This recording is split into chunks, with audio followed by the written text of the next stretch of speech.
I mean, there's so many achievements, but I mean, I guess just in the political sphere, I mean, there's so much, but in the political sphere, I mean, it's just the reality of, visibilizing and empowering, Venezuela's, poor, marginalized, black and brown, Afro-Indigenous majority that was basically excluded for 500 years. I mean, that it can't be overemphasized that, they never really had to. This was the first time that democracy has actually existed in Venezuela. And this goes back to the point about Venezuela being dictatorship, that, it was Venezuela during it was called the Punto Fijo, basically pacted democratic period, in which two parties, COPE and Democratic Action, like the Democrats and the Republicans in the United States, basically, interchanged power for 30 years, from 1958 through 1999. And, the vast majority of people did not get the benefits from the oil wealth from that, and were, faced repression. But Venezuela was upheld during that period as an exceptional democracy, as opposed to the, basically U.S.-backed dictatorships in the region. But it was, it was not. I mean, this was a period, in fact, many of the dirty war tactics that were employed elsewhere were pioneered in Venezuela, in the counterinsurgency against the guerrilla forces, et cetera. So, I mean, this was really a period, this was not a democracy. Venezuela never had, for the vast majority of the population, there never was democracy in Venezuela. And this is why this mainstream media line, and, is quite nostalgic, both in Venezuela, the opposition, that, oh, well, back in the days before Chavez when things were democratic. I mean, it was not the case at all.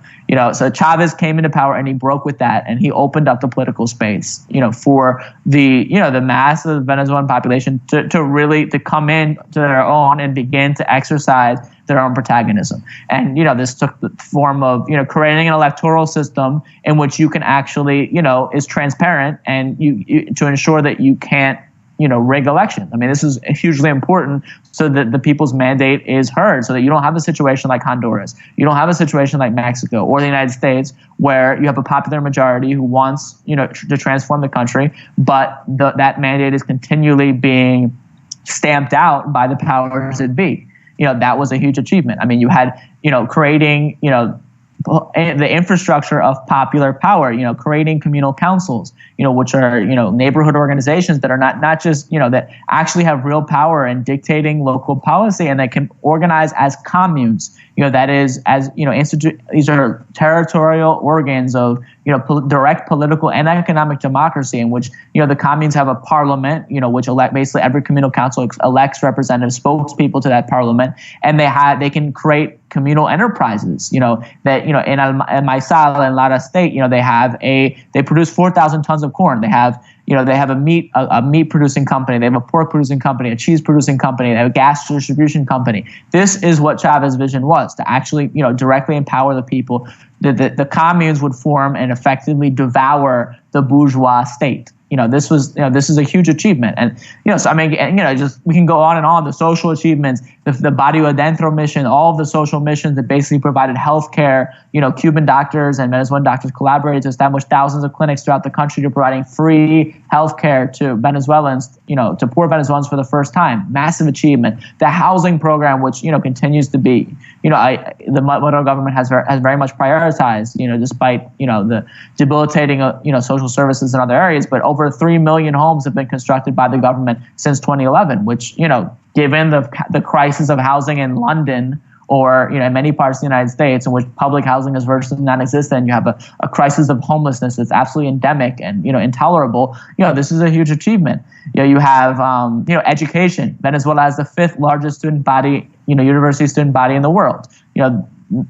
Free education, for, the entire population, eliminating illiteracy. These are, important steps forward. But the point is, I mean, the democratization of the oil rents, for the first time in Venezuela's history, the wealth of, of oil that's produced by the country, despite all the problems of that extractive model, which, Chavez, has tried to, and, Maduro to a certain degree have tried to overcome, that, these were democratized and invested in everything that I just mentioned to make it possible. This was a huge achievement. I guess that brings us to Maduro, that, we should contextualize it. I mean, Maduro came into power literally after Chavez, literally the most charismatic, popular leader in Venezuela's history, died. And, leaving a massive vacuum, because Chavez, was, he was this direct channel from, as he's called, he was the infiltrator within the state. He was the militant of the popular masses who had infiltrated the state and was inside trying to push for all of these radical reforms and, these non-reformist reforms in a certain sense. And, when he died, that kind of channel, that kind of mutual interpolation between the government and the people, that was kind of to some degree severed. And Maduro came in with trying to fill Chavez's shoes. Right after he came in, he was literally the insurrectionary strategy of the opposition began. As I mentioned before, from 2013 through 2014, again in 2016 to 2017. That began. And then, the price of oil collapsed. So the two, fundamental pillars in a certain sense of the Bolivarian process that,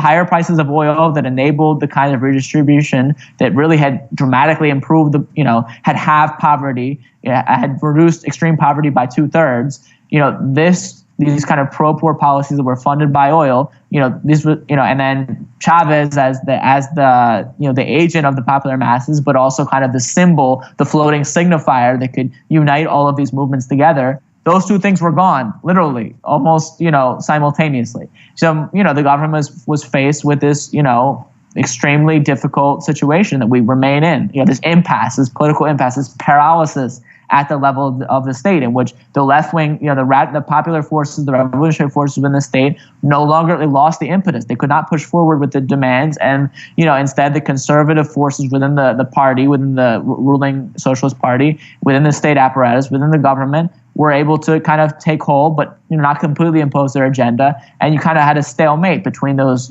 forces, and a stalemate with the opposition. This is the kind of the impasse that we've come through to today.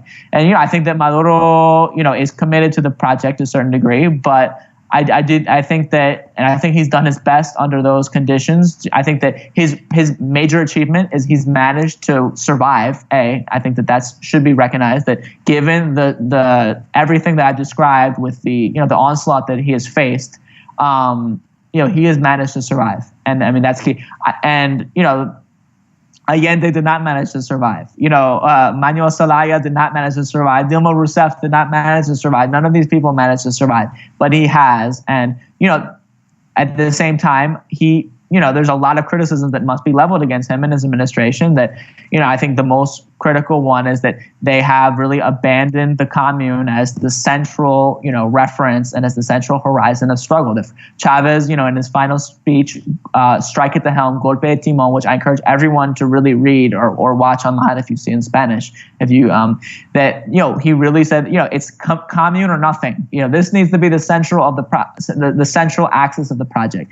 And, Maduro really has abandoned that discourse. I mean, he doesn't really talk about the commune anymore. He doesn't really even talk about socialism to that great of a degree, and this is a real problem.